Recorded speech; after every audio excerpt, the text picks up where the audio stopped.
The movie opens on what appears to be a perfectly ordinary, beautiful morning at an American airport. The date is September 11th, 2001. Inside the bustling terminal, people are hurrying to their gates, carrying coffees and luggage, preparing to board United Airlines Flight 93. Looking around the boarding area, the passengers represent a diverse cross-section of everyday life. There are successful businessmen traveling for meetings, young students, parents returning home to their families, and ordinary people embarking on routine trips, however. Mingling silently among these innocent passengers are uninvited, sinister guests. These men blend into the crowd perfectly, their faces devoid of emotion, moving with cold, calculated precision as they wait for their flight to be called. The airport announcer's voice echoes through the terminal, declaring that Flight 93 is ready for boarding. Holding their tickets, the passengers line up and filter onto the plane. Finding their assigned seats and stowing their luggage, at first, everything is incredibly mundane. The flight attendants go through their standard safety routines with bright, professional smiles. The passengers settle in, opening newspapers, adjusting their headphones, and preparing for a peaceful flight. But for the uninvited guests, the tension is silently mounting. Their hearts race as the massive aircraft taxis down the runway. With a powerful roar of the engines, Flight 93 lifts off, piercing through the clouds and ascending into the bright morning sky as Flight 93 reaches its cruising altitude.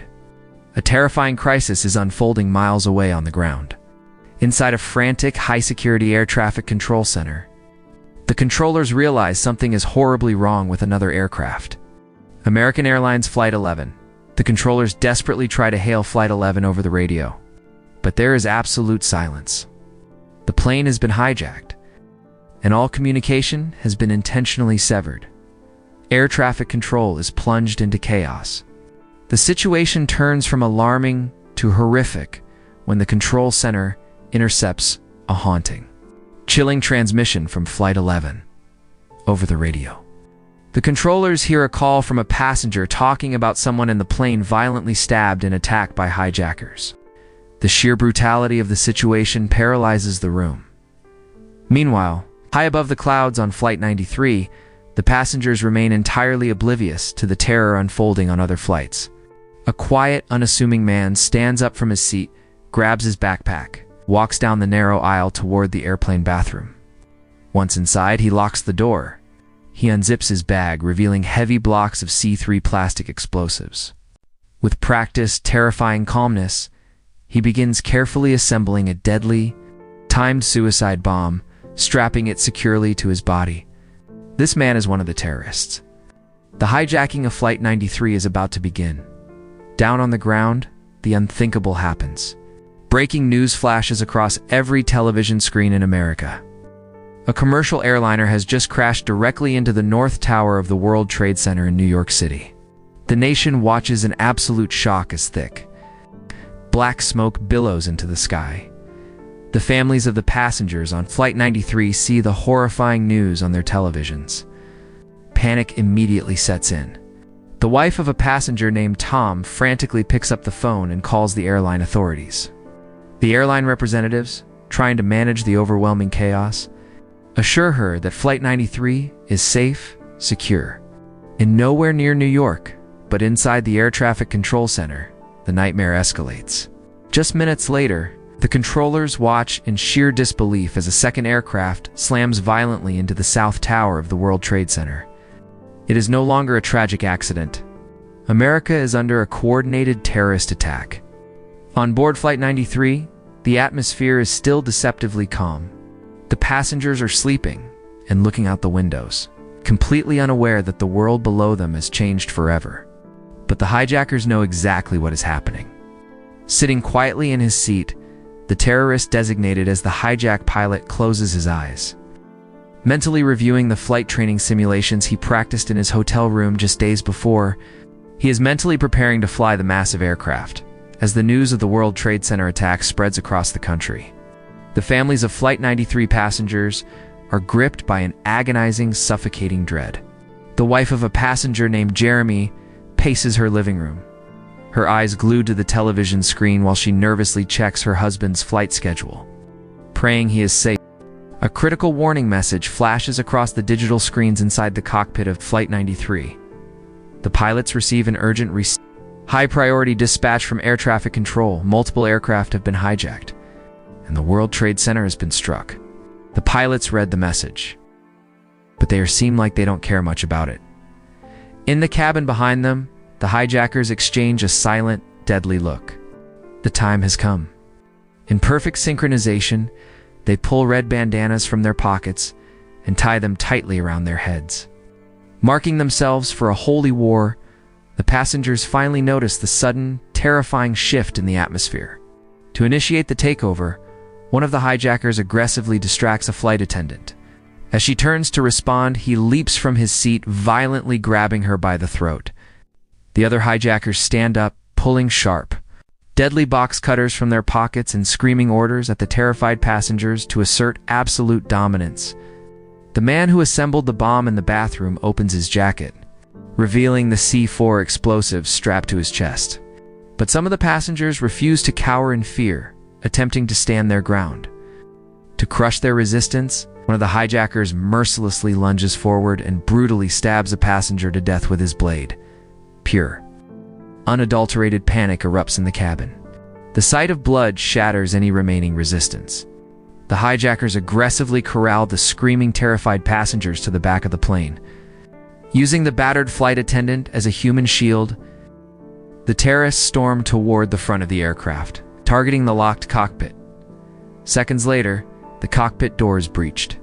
The hijackers violently overwhelmed the pilots, dragging them out of their seats and banishing them to the back of the plane in the chaotic struggle for the controls.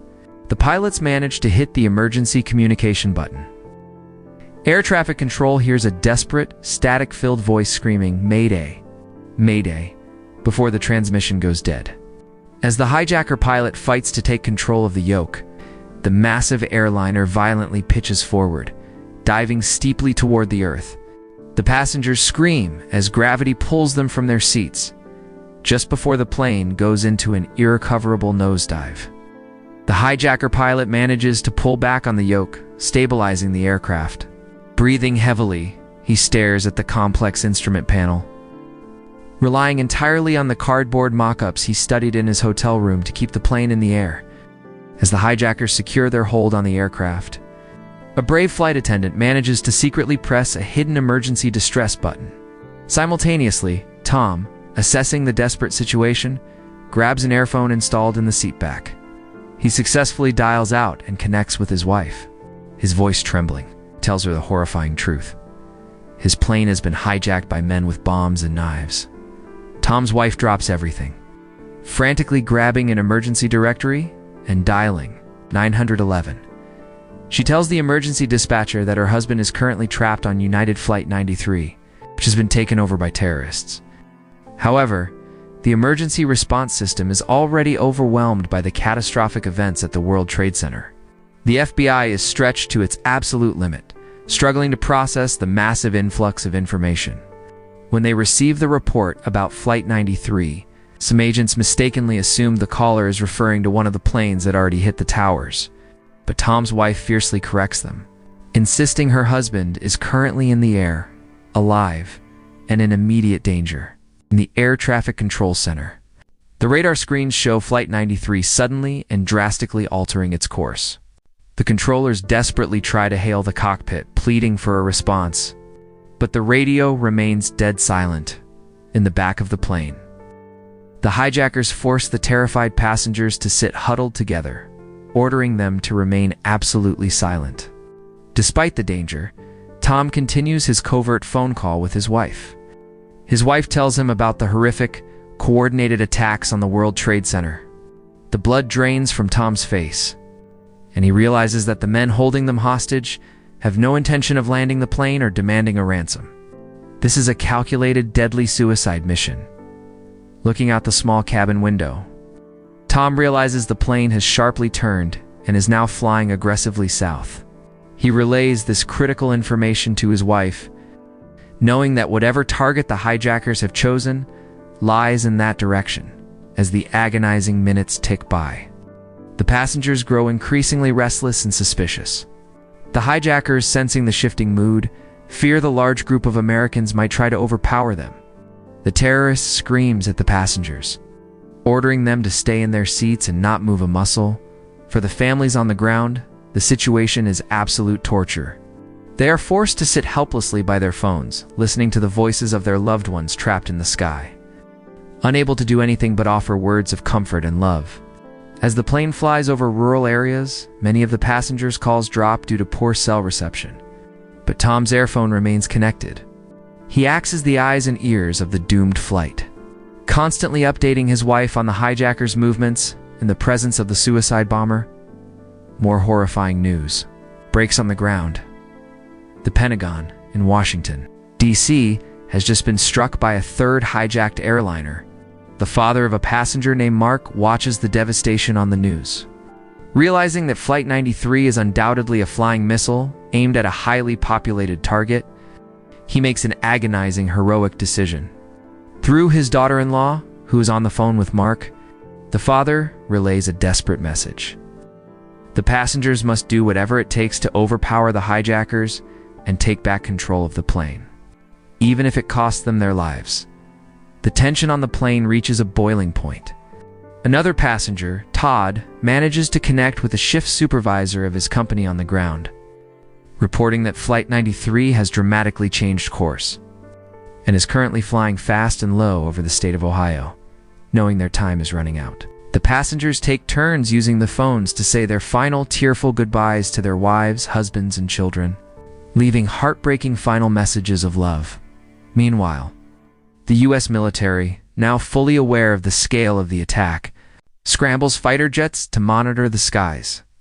They lock onto the radar signature of Flight 93, tracking its ominous path. In the back of the plane, a group of passengers, including Tom, Mark, Todd, and Jeremy, huddle together and make a grim, united decision. They cannot just sit and wait to die. They must fight back. However, the terrorists are armed with deadly blades and claim to have a bomb. The passengers know that the only way to stop the plane from hitting its intended target is to physically breach the locked cockpit and rip the controls away from the hijacker pilot. Flight 93 is now speeding violently through the skies over Ohio, heading straight toward Washington, D.C. Mark's wife stays on the line with him, crying as she listens to him organize the counterattack. In the cockpit, the hijacker pilot notices that air traffic control is relentlessly trying to contact them. Paranoia sets in. He fears that American fighter jets are closing in to shoot them down before they can reach their target. Simultaneously, the terrorist guarding the cabin rushes to the cockpit door, frantically warning the leader that the passengers are mobilizing and no longer believe the bomb is real, knowing their mission is in jeopardy. The terrorist leader turns to the pilot and says, "May Allah be with you," before slamming and locking the heavy cockpit door to keep the passengers out, with nothing left to lose. The passengers prepare for war. To combat the hijackers' blades, they grab heavy pots of boiling water from the galley, placing them carefully on a metal food service cart. They plan to use the heavy cart as a battering ram to smash through the cockpit door, knowing that their chances of surviving the impending violent struggle are incredibly slim. The passengers and flight attendants take a final quiet moment to pray. They whisper their last goodbyes into the phones, asking their families to pray for them before ending the calls. With resolute courage, they initiate the rebellion. The passengers charge forward with a ferocious, deafening battle cry. They use the heavy metal food cart to slam into the terrorists guarding the aisle, hurling the pots of scalding, boiling water directly into his face as they eliminate the guards. The passengers ram the heavy cart violently against the locked cockpit door. Bang, bang, bang. Inside the cockpit, the hijacker pilot begins to panic. Hearing the relentless smashing against the door and the screams of the passengers, he loses his focus. In a desperate attempt to knock the attackers off their feet, he violently pitches the plane up and down, rolling it aggressively from side to side, but the passengers refuse to stop. With a final massive strike, they completely shattered the cockpit door, bursting into the room.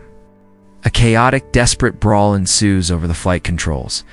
The passengers aggressively grab the hijacker pilot, fighting to pull the yoke away from him. However, none of the passengers know how to fly a commercial airliner. The violent struggle over the yoke, combined with the hijackers' erratic maneuvering, causes the massive plane to completely lose aerodynamic control. The aircraft flips upside down, plunging into a terrifying vertical nosedive.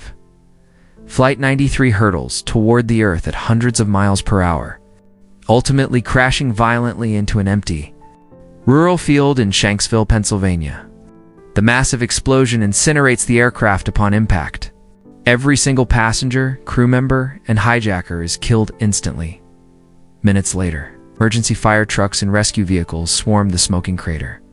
But the devastation is absolute. There is nothing left to save. The government quickly issues a solemn, heartbreaking press release confirming that there are 0 survivors from Flight 93. The families of the passengers collapse in unimaginable, profound grief. The tragic loss echoes across the entire nation, leaving America in a state of deep, collective mourning through their unparalleled bravery and ultimate sacrifice. The passengers of Flight 93 successfully prevented the terrorists from striking their intended target in Washington, D.C., saving countless innocent lives on the ground.